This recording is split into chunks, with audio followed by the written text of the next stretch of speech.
Hey everybody, just before we get stuck into the Black Swan, this year for our final year episode, we're going to do things a little bit differently. We want to include not only our top 10 books, but we want to mention some of your favourite books from this season as well. And we also want to include your questions. So they can be questions about books, podcasting, or whatever you want to ask us. We've already had a few interesting questions come through. So there will be a little bit of a Q&A section. So we'd love to hear what you want us to talk about. It's our first Q&A, so really appreciate anyone who jumps in there and wants to be involved for the end of your episode. If you head to whatyouwilllearn.com/vote, V-O-T-E, you can vote for your favourite books, you can type a question, or even better, record yourself asking a question so we can include your voice on the episode too. Swan time, baby.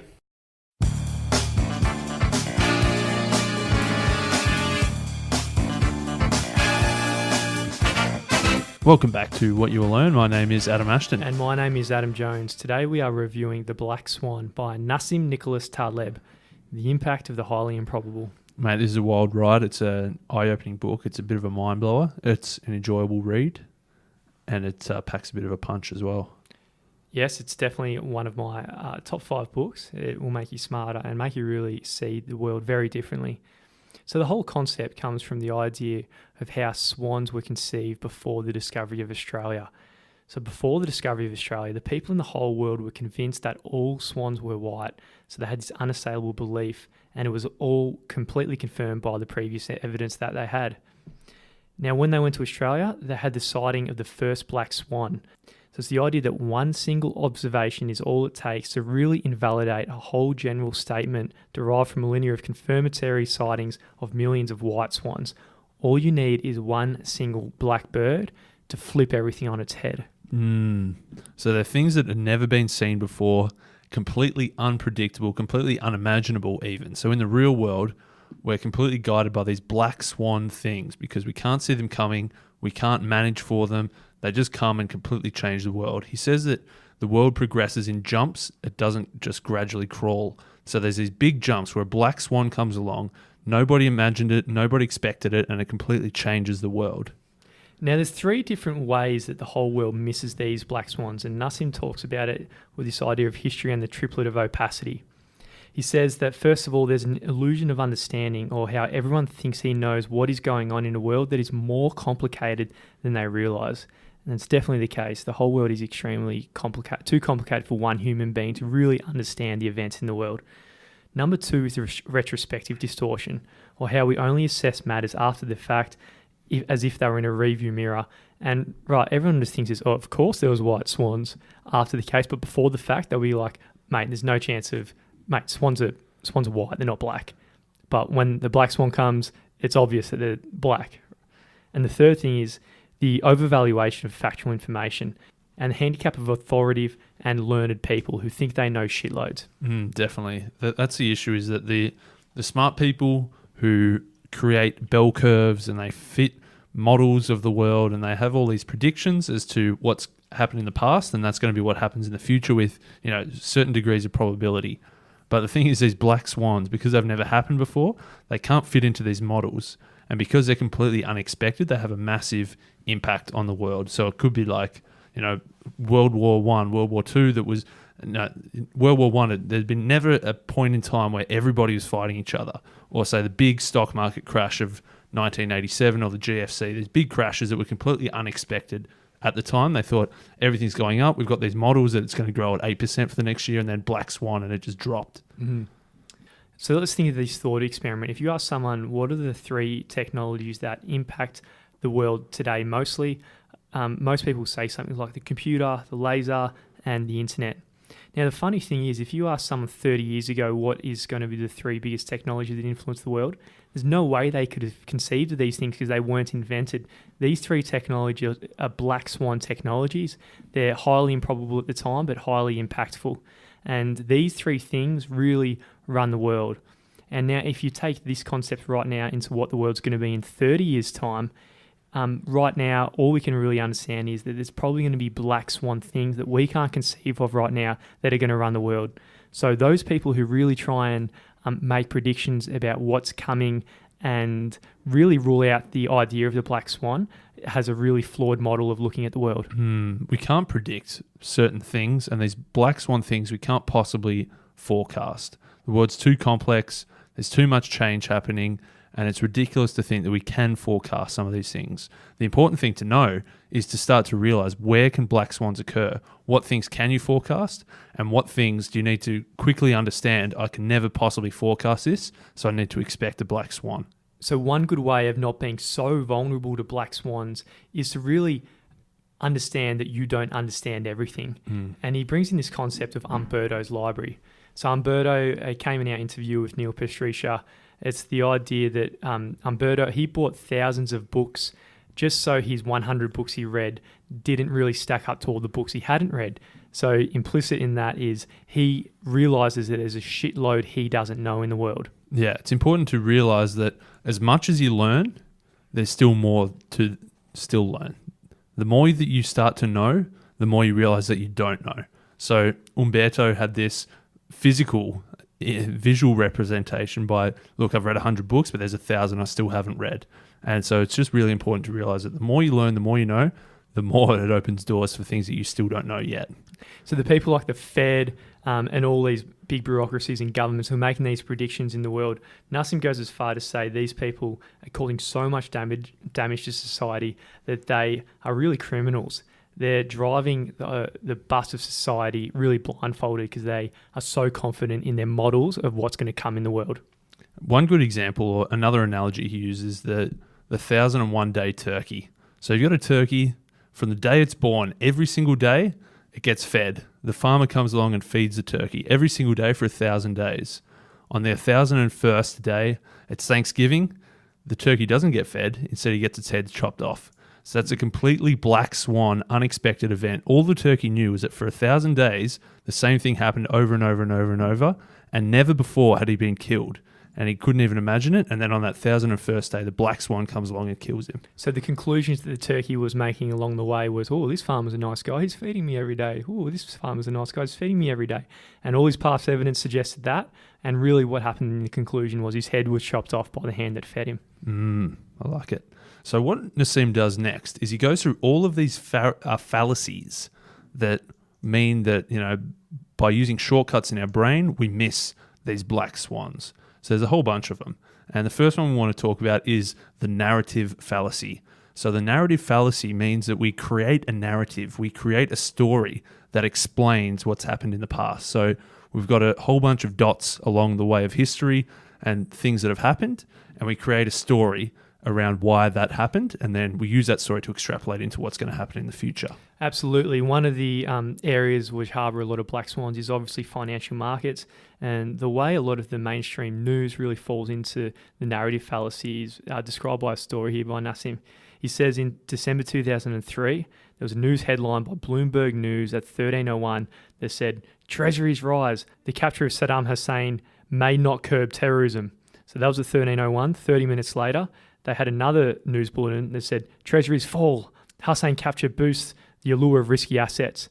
So the same event about Saddam Hussein, because the markets moved up, they had a story that really fit that narrative that they were going for, and then the markets went down. The narrative fit, they took another conclusion from the same narrative. Yeah, exactly. They use the same fact to explain two very different things that happened. So when it goes up, they said it was because of Saddam Hussein, and when it went down, they said, oh, it's because of Saddam Hussein. So that narrative fallacy, we've put a simple story on top of a complex thing, and that's completely thrown out our whole understanding by thinking, okay, I understand that, but really it's just a whole lot of made up bullshit. So in creating such a narrative, we really pick up a certain amount of information and we draw conclusions that we're confident in, not understanding that it's just one narrative that we drew. There could have been thousands of different narratives that you can draw from, and a lot of the mainstream media, they make these narratives just so we make the whole world more explainable, when in reality the world isn't explainable intrinsically. We want to assign a story, we want to assign a narrative to explain it, and the reason that this narrative fallacy is bad, it's because in order to make a story, it has to be simple. So we're reducing the complexity of the world by fitting this story to it. And whilst it's easier to remember and it's easier to access, we miss a lot of the important details of the story because we say, oh, don't worry, forget about the complexity. We've got this simple story. This is what's happening and this is what's going to happen in the future. And we miss all of the complexities and we miss all of the finer details that really tell the full picture. So even in history, we see everything in hindsight as much more explainable than it actually was. Again, like the present, the history in the past was really a course of, thousands of different branches that it could have gone down. It happened to go down one, and it seemed in hindsight obvious that history went a certain way because we narrate and make a story around it. Okay, so that's the narrative fallacy. The next one he talks about is the round trip fallacy.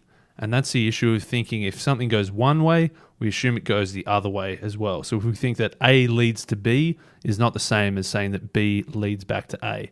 So his example in the book is two very, very different statements. One statement is almost all terrorists are Muslims, and the other statement is almost all Muslims are terrorists. So that's a clear explanation of the round trip fallacy, that you can't just say something goes one way and assume it goes the other way as well. So another way, and another area that this fallacy pops up is in a lot of research by doctors. So the paradigm a few decades ago in the 1960s, that they looked down at mother's milk as if it was something primitive, as if it could be replicated in labs, which they did. They replicated the milk in labs, and early days they found evidence of no disease.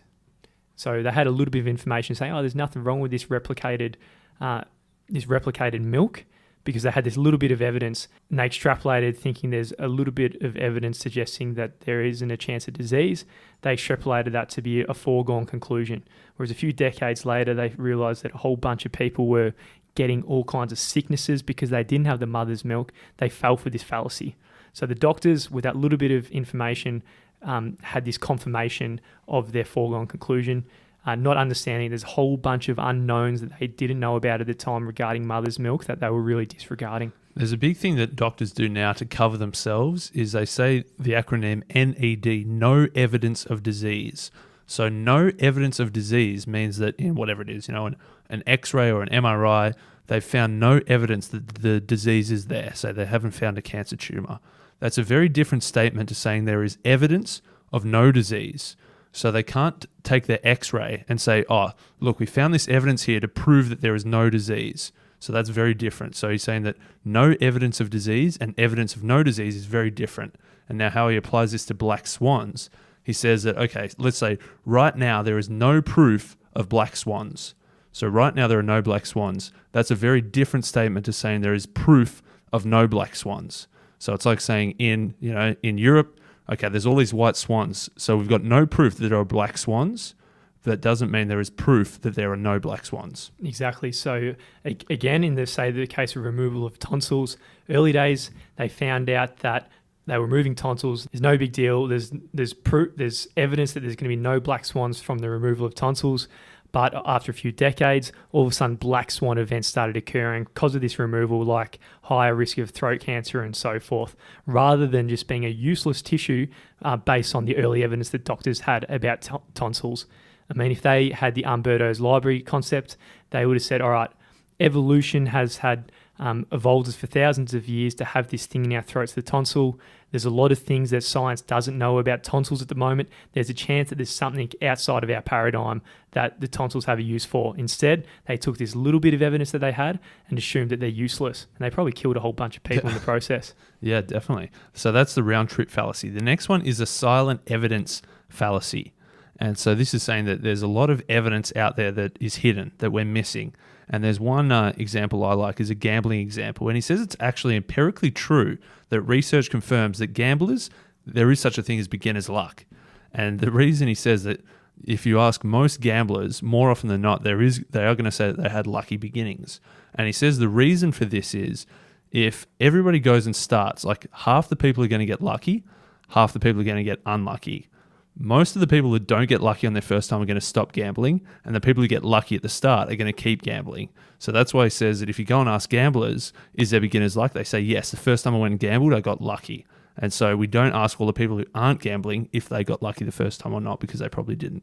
Another place this really manifests itself in crime. Our standard view of the typical criminal is really a kind of dumb kind of person who's a rebel and so forth. But in reality, that's just the criminal who gets caught. The silent evidence in this case is there might be very intelligent criminals with a completely different image that we have stereotyped them as, just because those smart criminals aren't the ones who get caught.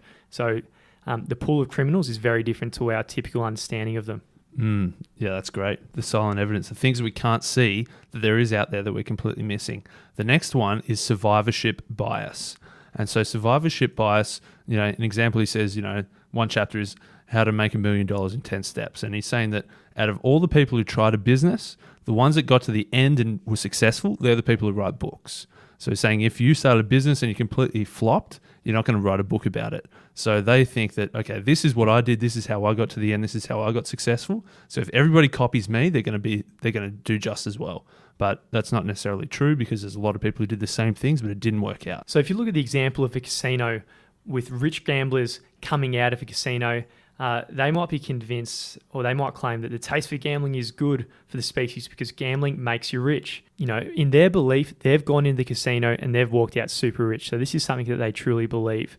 In reality, the house is taking a whole bunch of money over the whole population, but these single individuals are convinced of their story that gambling makes you rich. Another one is like books like The Secret and The Law of Attraction and stuff like that. Like, say, Oprah is very big on the laws of attraction, and for Oprah, she's extremely successful and she does that sort of stuff. But it's saying that yes, out of everybody who is successful, there is going to be a percentage of people that believe the law of attraction is very valuable to them.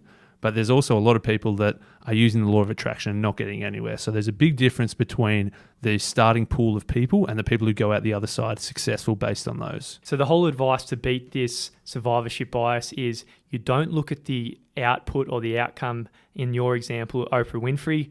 You look at the actual starting point of the beginning cohort of people.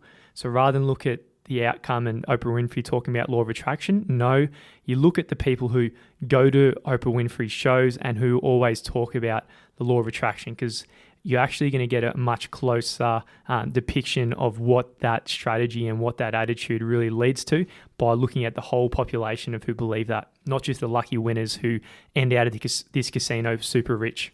Very important advice for sure. So that's the survivorship bias.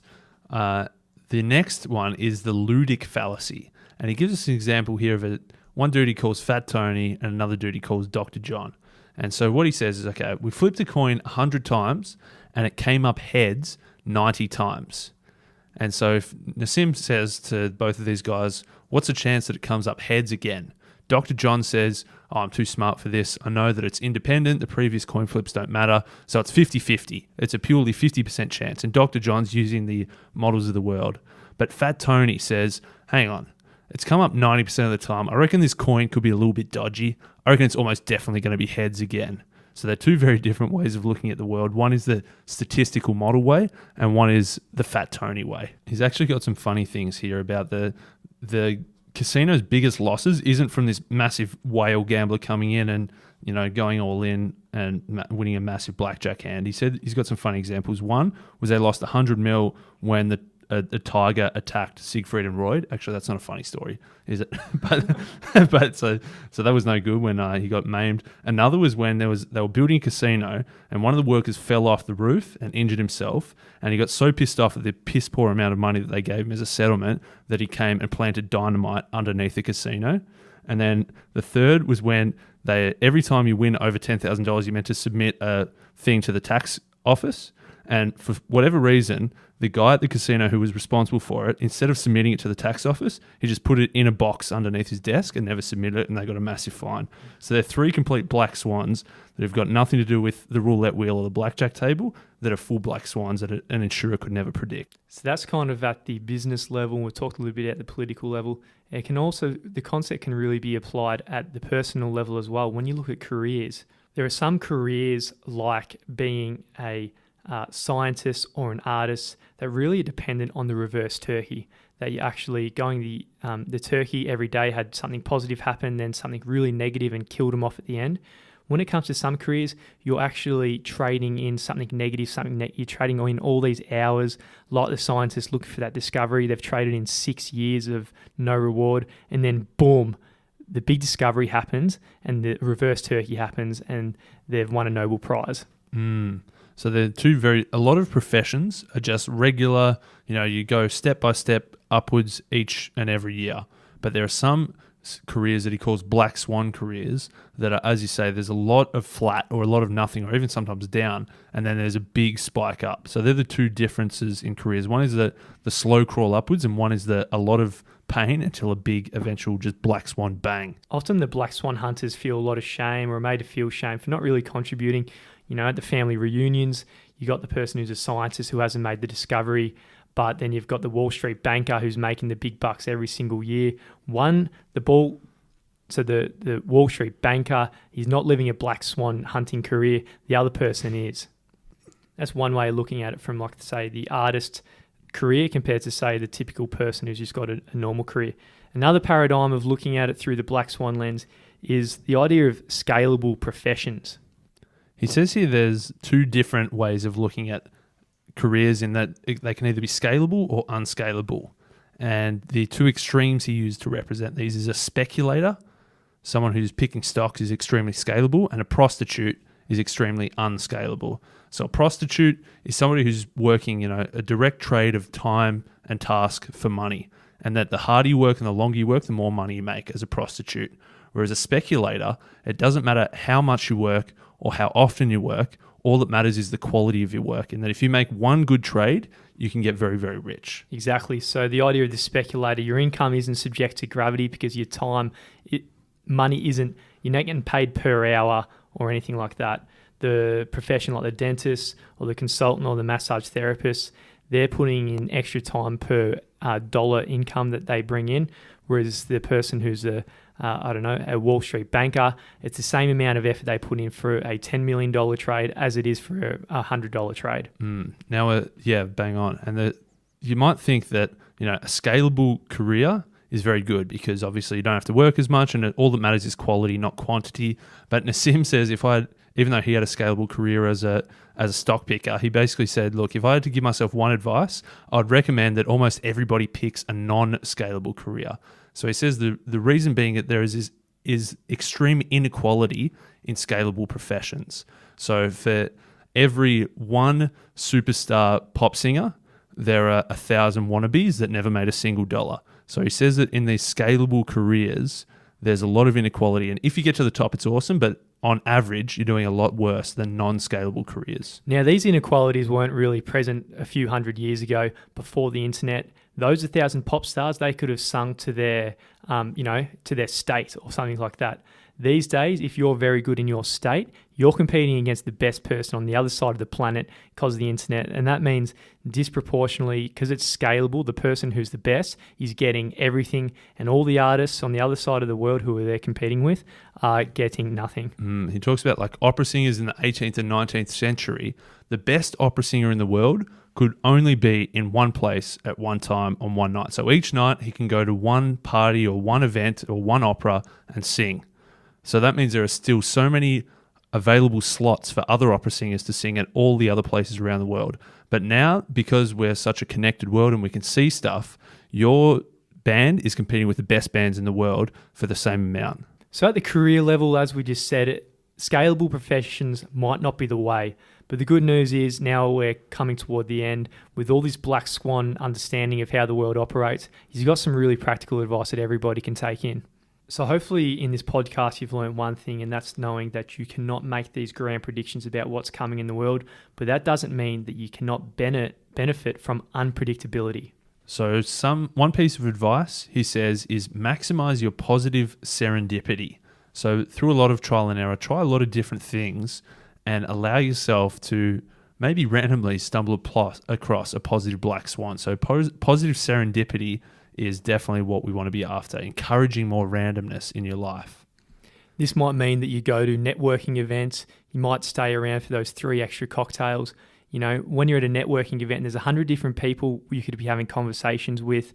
So the odds are that you might have stumbled upon a big idea just from speaking to someone. That's the idea of positive serendipity. So instead of doing that, what Dr. John might have done, he might have worked till 9 p.m, 10 p.m, missed the whole party, missed getting drunk and having cocktails with everybody, and missing the positive serendipitous moment Johnny could have had. I like it. And another one, which is a little bit specific to investing, but can also be extrapolated. He says that use the barbell strategy. So rather than say putting 100% of your investment portfolio in things that are medium risk, medium return, rather than doing that, he says maybe put like 90% in things that are extremely, extremely, extremely safe with very low risk of black swans, and the other 10% put that in extreme, extreme, extreme high risk. So rather than just being full medium, allow yourself to be exposed to positive black swans. It could go massive. Another is the ability to make distinctions between where the positive and the negative black swans are.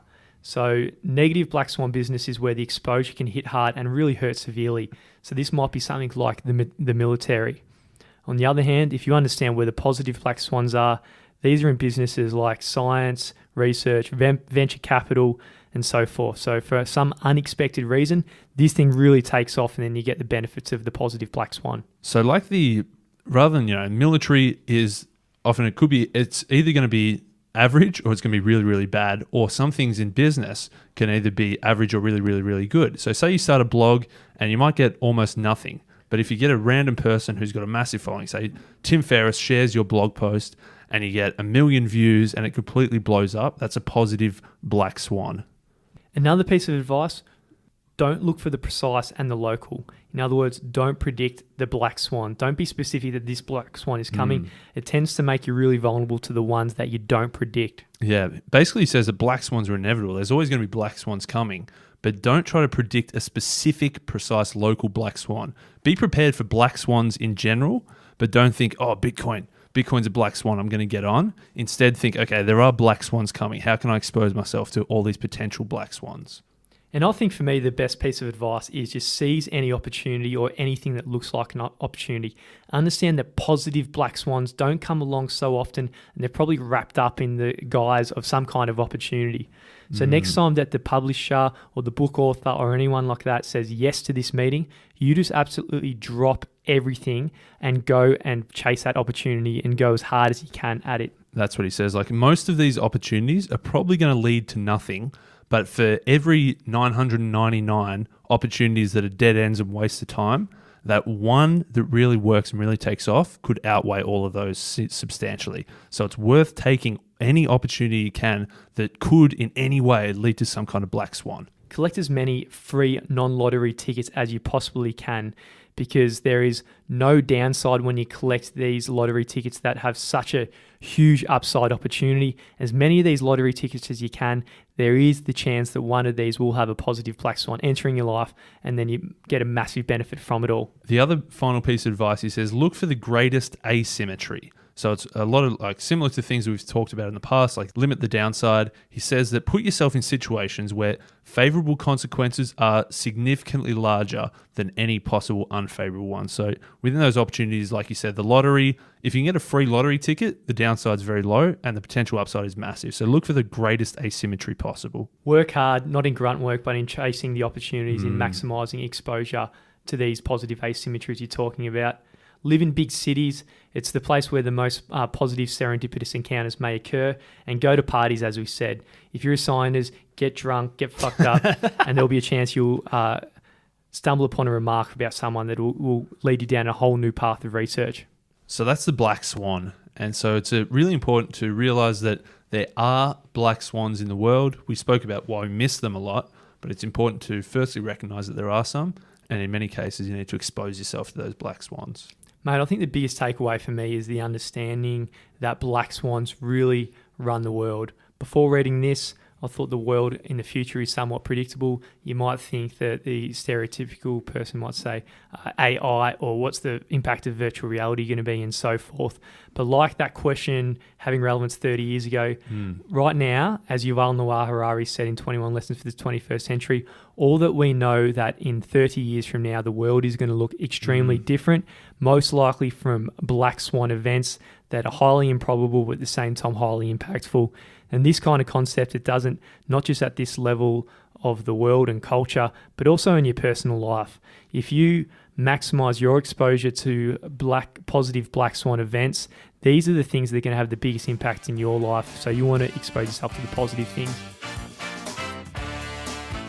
Hey everybody, just a reminder for our final year episode, if you want to vote for what your favourite book of the season was, or if you want to leave a question for us to answer in the Q&A section, head to whatyouwilllearn.com/vote.